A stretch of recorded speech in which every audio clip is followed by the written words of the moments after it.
takes no prisoners. Kids, don't try that at home, but that sounds awesome. Now, Tom Gleeson is back. He's not the hero we wanted, but the hero we needed. Hard Quiz returns Wednesday at 8 on ABC TV and streaming on iView. Hello, you're watching the ABC News Channel. I'm Joe O'Brien. We're standing by to take you live to Sydney, where the New South Wales Premier Gladys Berejiklian is due to give her daily coronavirus update. Yesterday, the state recorded 415 new COVID infections. Up to 339 cases were in the community during their infectious period, which is the number that continues to have authorities concerned. The Premier says that given the high number, the rising trend of cases will likely continue over the next few days. Sadly, there were another 4 deaths reported in New South Wales at that media conference too yesterday. A woman in her 50s, a woman in her 70s, a woman in her 80s, and a man in his 80s. And the New South Wales Premier Gladys Berejiklian is just stepping up now.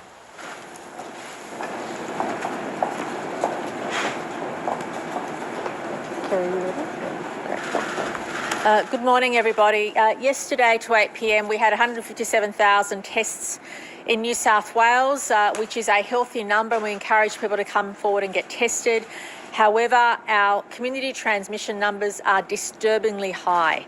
We had 478 cases of community transmission to 8 p.m. last night, and we can't stress enough how hard all of us have to work to reduce these numbers, to reduce the growth of the spread, and to make sure we're all staying home unless we absolutely have to do otherwise. Can I also extend our heartfelt condolences and sympathies to 7 families who've lost a loved one to 8 p.m. last night, 7 deaths in New South Wales. Dr. Chant will provide those details. Unfortunately, only 2 of them had 1 dose of a vaccine and all the others were unvaccinated. And tragically, since that time, we also had that 8th death of the very young teenager, and Dr. Chant will go through those details as well. We know the vaccines are working, and it's important for all of us to protect our loved ones and ourselves by getting vaccinated. But please know that when you do get vaccinated, it takes 2 to 3 weeks for that first dose to take effect. So don't assume you're protected as soon as you get the jab. Please assume you have the virus, or anybody you come into contact with has the virus, and make sure that you continue to follow the rules as strictly as you can. In terms of Sydney, of course, southwestern Sydney and western Sydney remain those areas of most concern. And the suburbs I'm about to read out are the ones that are continuing to have escalating cases. Merrylands, Guildford, Granville, Blacktown, Mount Druitt, Yagoona, Greenacre and Bankstown. So these are the suburbs where the growth is continuing, and we really need people in those communities just to stay home. Don't leave your house. Don't cut corners unless you absolutely have to. We just want people to stay still. Of course, also in Western New South Wales, we are very concerned about communities in West Dubbo and the Walgett area and those remote communities in far western New South Wales. And we again ask everybody to stay home and not to move around. And I especially wanted to acknowledge and thank all the staff working with our Aboriginal communities on the ground to protect those communities. And I say thank you to the staff who have been receiving some support from the federal and state governments, and we appreciate all the work they're doing on the ground. Can I also stress this week, with great delight, we heard about the extra 500,000 Pfizer doses New South Wales is receiving. In addition to that, we start our program today of vaccinating 100,000 authorised workers in those key local government areas of concern. But we're also asking everybody who's between the ages of 16 and 39 in those local government areas of concern to be on alert through your employer or through New South Wales. You'll be receiving an invitation to come and get the jab this week. We ask you to book in and come and get the jab to make sure that you're protected and make sure you don't get the virus or spread the virus when you're working and then unintentionally take it home to your household. We also have with us today Nurse Sarah Fletcher, who is responsible for providing some of the pop-up clinics, and she's going to talk to us today about what's involved for those of you who want to come in and get the jab. Can I also acknowledge today Commissioner Fuller and the New South Wales Police Force start their operation Stay at Home. Commissioner Fuller has been working at it with his team to make sure the operation goes off not just successfully but with a presence like we've never seen before. Compliance is an issue. It only takes a handful of people to do the wrong thing to cause a setback for all of us. I'm changing So, it. I I'm changing it. I'm changing it. I'm changing it. I'm changing it. I'm changing it. I'm changing it. I gotta look for this one. Okay, I gotta change it. Gotta change it. Gotta change it. Gotta change it.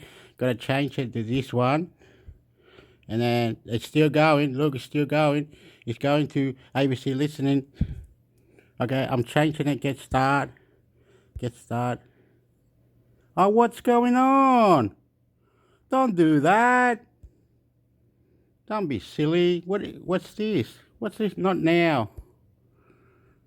What's this? Oh, that's right. in terms of pop-up clinics and how people can access the vaccine. What happened? Oh, this is where they're having the problem. They was meant to go live, but it didn't go live. Okay. I have to hurry up so quick. Quick.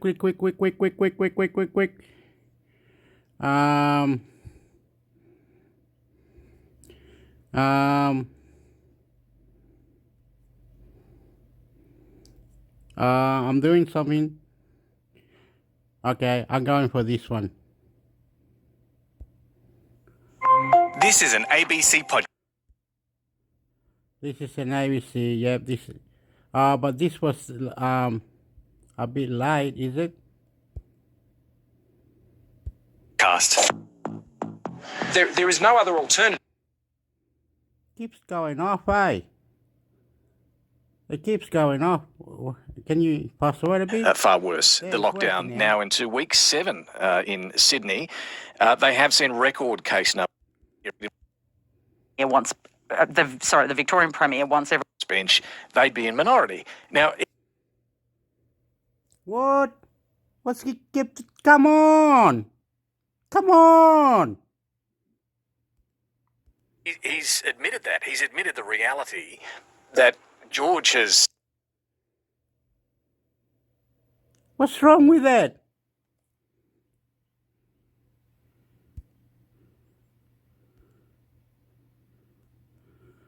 What's wrong with that?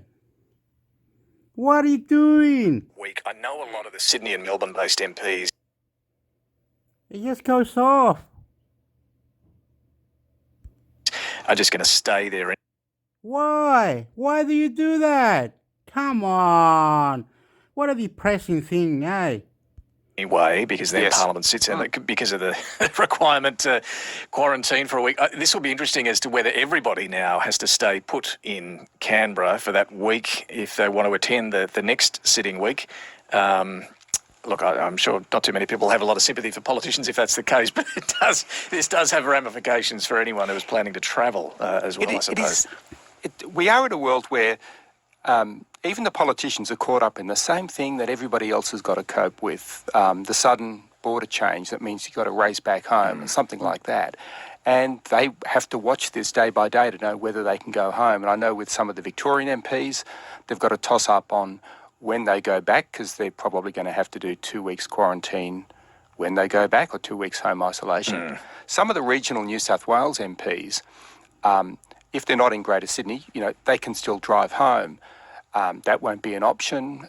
And I haven't been able to check with what it means for those from WA, Queensland, Tasmania. So this is just happening. So anyway, we'll see what happens there. I'm going to jump to conclusions, though, David, and suggest maybe this has come from Sydney. Maybe this case has leaked into Canberra from Sydney. Wild assumption, I know, but... Just a question of time, wasn't it? Yeah, but this brings us back to what... Yeah, we were just discussing before we came to you how other states, and I suppose Canberra, is feeling about what Gladys Berejiklian's about to do in Sydney, with flagging some relaxation of some restrictions if vaccination rates are at a certain level. It's certainly not going to be the 70% level that the National Cabinet's agreed on. So how do you see this playing out? It just can't be a unilateral decision. No decision in a single state happens in that state alone anymore. I mean, that's the purpose of National Cabinet. And I think it's very interesting that we see other state leaders, including, most importantly, I think Daniel Andrews in Victoria, wanting to make sure that Gladys Berejiklian doesn't jump the gun, doesn't try and relax things when the agreement is the state gets to 70%. Then you can talk about Phase B. That is the agreement. That's the agreement, and they all signed up to that. And so we can't have this talk about, well, hang on, 50% is going to be enough and we'll do some easing. But what if she does? What if she does? And what does Scott Morrison do at that point? I know technically and constitutionally he's limited in being able to control the states, but this will put a lot of pressure, more pressure on him, won't it? Yeah, it would absolutely put pressure on him. He would have to use his authority as Prime Minister to stop a significant easing of restrictions too early in any single state. Now, but what does that as mean, you point though? out, Does he actually- cannot Yeah, use how a does he public do it? health order. He has to use his power of persuasion, and at the moment, I think it's, to be honest, those powers are pretty limited. I mean, that's the way a National Cabinet has to work. They have to argue it out together and come to an agreement. And I think we're seeing so much friction in that group, and also I think a weakening of the authority of the Prime Minister. And so I think he would be obliged to use the authority he's got, but I reckon we've got to be totally upfront about this. He doesn't have a lot of authority. No, in and that room. The Premier's called the shots. This is fascinating. I mean, there's clearly friction between the Morrison and Berejiklian governments at the moment, right? We can see that. But A lot of briefing against each other. yes, It's constant. Yeah, if New South Wales does start to relax more than everyone else wants, I just wonder how this plays out. Does Morrison then publicly start criticising Berejiklian, or does he still try to straddle the fence and say, no, this is still all okay and consistent? I mean, how does that play out? What does he do? I think this is going to be really interesting to watch. I can't second guess him, but I think he has tried to straddle the fence. The question is how long that goes on. I know with talking to people in the party room, and we all talk to these folks, and there's a strong view that if Gladys fails, that's going to reflect poorly on the Liberal brand and on Morrison. So it makes his life much harder through to the next election. So they can't afford that failure. They really need to back Gladys. And that's why the backgrounding against the New South Wales government is so counterproductive for the federal government. It's so much about egos and friction. And as Nikki Sava wrote in the papers today, about, the personal clash with ministers in New South Wales and Scott Morrison. Okay, I have stopped it. I don't think it's about ego. It's about discipline and everybody correctly doing the right thing. And getting vaccinated is a good thing. So vaccinated. Talk to your doctor.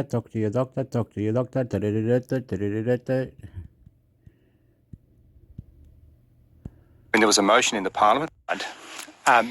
Now, I don't think that was particularly compelling, to be honest. And another thing is argument about argument, opinion about opinion, debate about debate. Listen and reply. Be nice, please. I was underwhelmed. Let me be totally frank. I was underwhelmed by that message because we all know the question really is about regional Australia and what Australian policy will be. Governments in Australia have always said we want China to reduce its emissions. I think there's logic behind that. And look, there's a fair point, right? There's a fair point. You read that report, China is the biggest emitter by far now. It does need to do more. That's clear. Fact, yeah. But the idea that technology, not taxes, is the line. That Yes. technology. This is the hardly a revelation, right? We've I know, known and look- technology is required to get there. And show us I the know we're technology, talking over show each us other, the map. But the thing is, at one point, it was interpreted as Scott Morrison has the answer for the developing world because he believes in technology, not taxes. I mean, let's just call that for what it Who is. doesn't That's believe in delusional, technology? right? Yeah. Australia's not going to dictate what other countries do on reducing their emissions. That will be for them. But What this Scott is the Morrison's in charge extraordinary of is the world. Australian policy. Yeah, this is the extraordinary world we live in. We have the Deputy Prime Minister getting on radio, as he did with Frank Kelly this week, saying, show us the plan. Yeah. It's like, but you're the Deputy Prime Minister. Like, we're living in a parallel universe, are we I not? think we've got Well, that, that's- actually. Let's just have a listen to Barnaby Joyce about who is actually going to come up with the plan. Nobody is telling us exactly what's involved in the plan. If you're going to just make an arbitrary claim, oh, we'll get to 2050, that's fine. Understand the emotion, understand almost the moral perspective of it, but you must lay down the plan. If the plan is we're all going to go to electric vehicles in Sydney and Melbourne and around the nation, fine. How are you going to do it? Where's the power going to come from that's actually going to drive it? How's that plan? What's it cost? David, he suggested the CSIRO and other agencies will come up with the plan. By the afternoon, the Prime Minister in question time, when put on the spot, sort of cleared that up and corrected his Deputy PM. Cabinet will actually have to come up with a plan. You bet. Guess what? The government has to come up with a plan. I mean, at least Scott Morrison finally sort of confirmed it. But the point of the dynamic is the Nats aren't there. They're not going to help draft the plan. They don't regard that as being their job. I think David Littleproud is a bit more pragmatic, so it could be part of the consultations. But ultimately, it's down to Angus Taylor. He's the Energy Minister. When I asked David Littleproud, well, who's going to do this? He said it's the Energy Minister. So they're turning to Angus Taylor. It's on him to put it together. And he's actually in the same position that Josh Frydenberg was as Energy Minister in the last Parliament, where he had to come up with that National Energy Guarantee and then try to get the party room about it.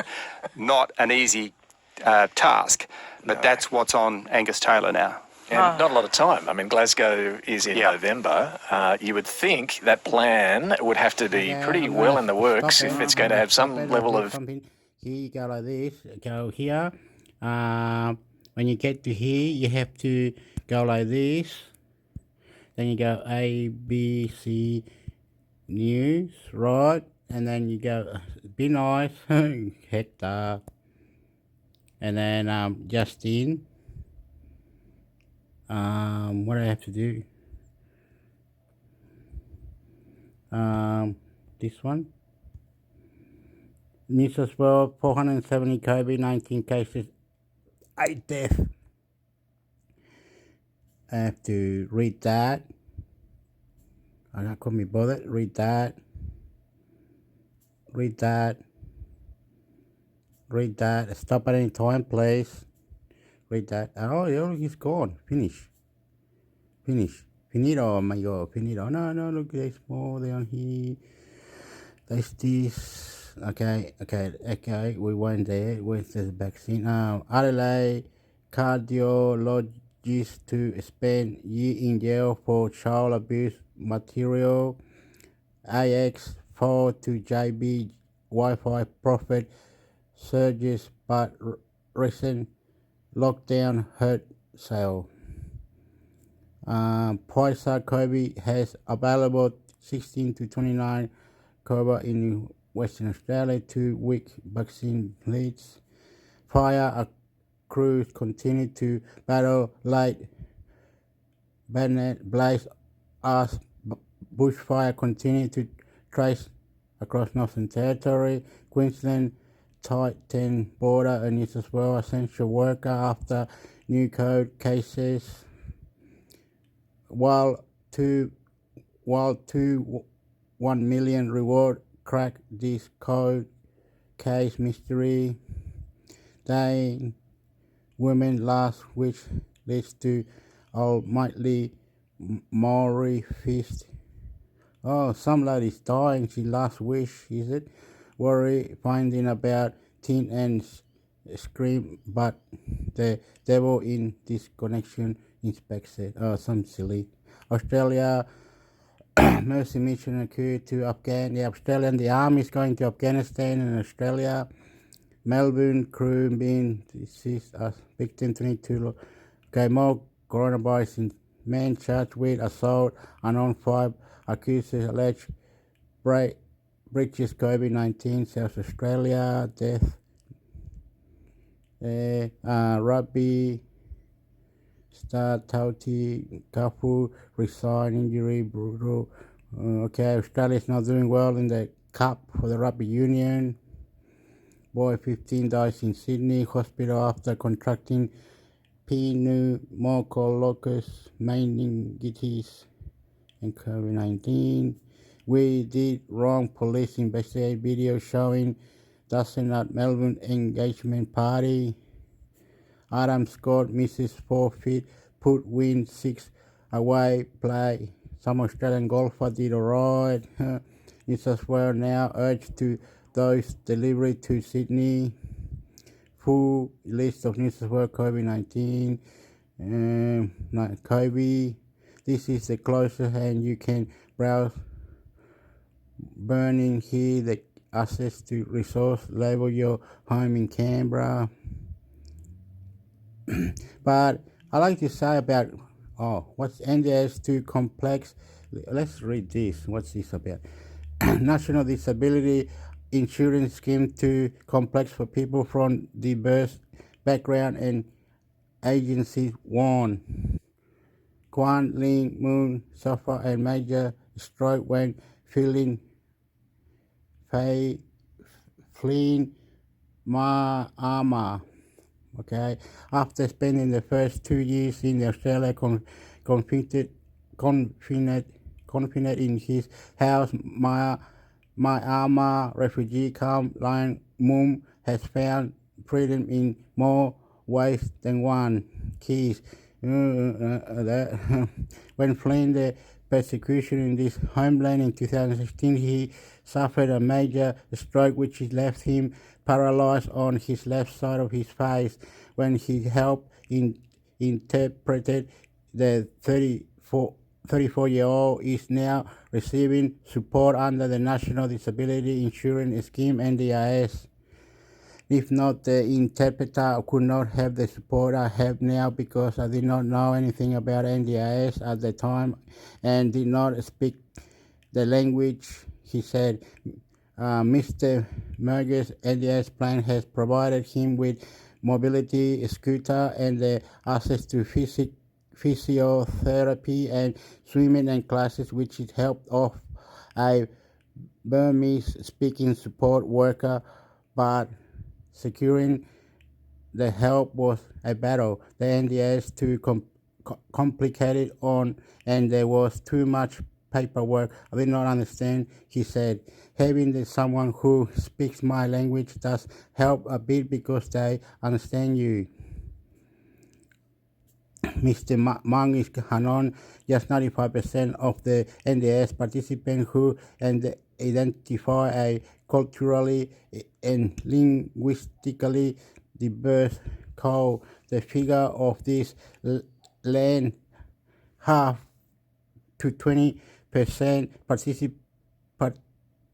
participation rate projection. The National Disability Support Agency and NDIA in 2018 called strategy disability support agencies and co-participants alike have pointed out language, culture, and an overly complex system and key barriers to access. Daily Wei J. Kum, Senior Program Manager of the Australian Migrant Resource Centre, AMRC, believe many people are missing from the scheme.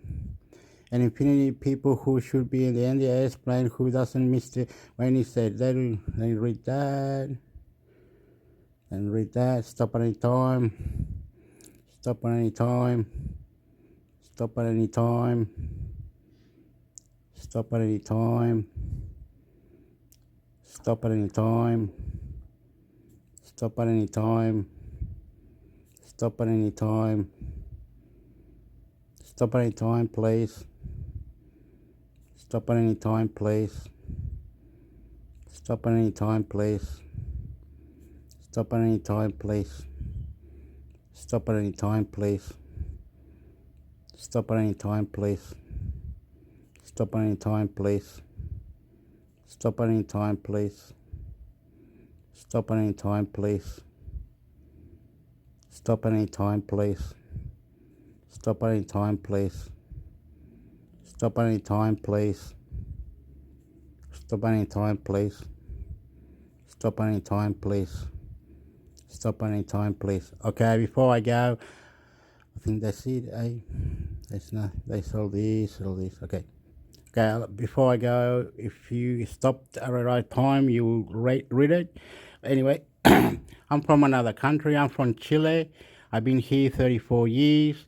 And recently I got into the NDIS program, and it was really, really good. And many people were helping, this, that, and the other, working together, doing things together. Everything works out good if you plan, if you do your job, and you go see your doctor and get all the plans going with NDIS. And Australia is a country, whether you become citizen of the country, you get benefits, but you must become citizen of the country. You can't just come here and, I'll live here, I'll live there. No.